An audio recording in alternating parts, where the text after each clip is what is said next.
More than 2,000 people on the island nation of Cuba have tested positive for COVID, according to the government.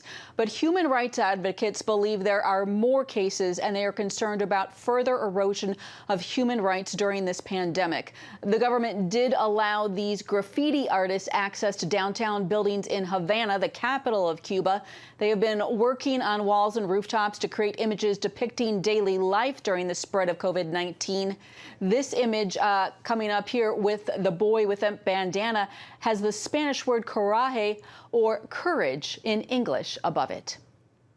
And Teo Babin is a longtime human rights advocate and CEO of Outreach Aid to the Americas. He recently wrote an op-ed for the Miami Herald on his concerns for Cuba, and he joins us now with more. Teo, thanks for coming on the show today. Thank you, Heather, very much. Appreciate it. You have followed human rights abuses in Cuba for years now, and one concern you have during this period is that the government is underreporting the number of cases. What do we know about that?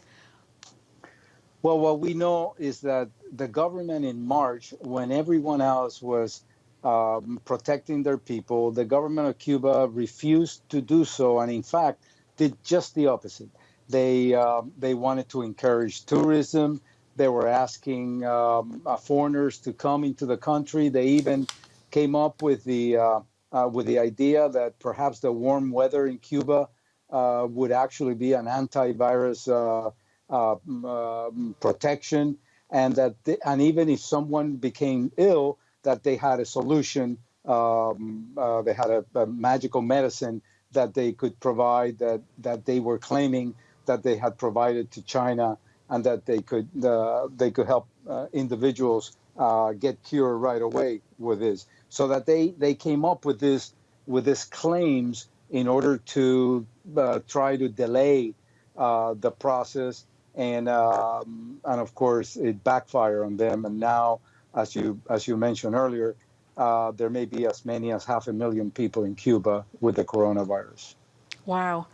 You have also written about the government taking advantage of this time while the world is distracted to increase surveillance, exploit fear among the population.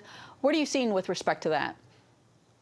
Well, a civil rights defender conducted a survey in Cuba and found that 96% of the people that they surveyed reported that there was an increase in human rights violations in the country during the pandemic. It looks like what the government of Cuba is doing, as many other communist governments have done in the past, while the world is concentrating on an issue that affects everyone around the world, they want to take advantage of that and then increase their human rights violation. So now we're having reports of the Cuban government jailing some of the pastors that are providing assistance to people and the elderly, and charging them with such charges as spreading epidemics and illicit enrichment, ostensibly because of church activity, or lashing out at the faith community and taking advantage because they claim that they're illegally going about and doing things that they're not allowed to do. And in Cuba, of course, that's about anything.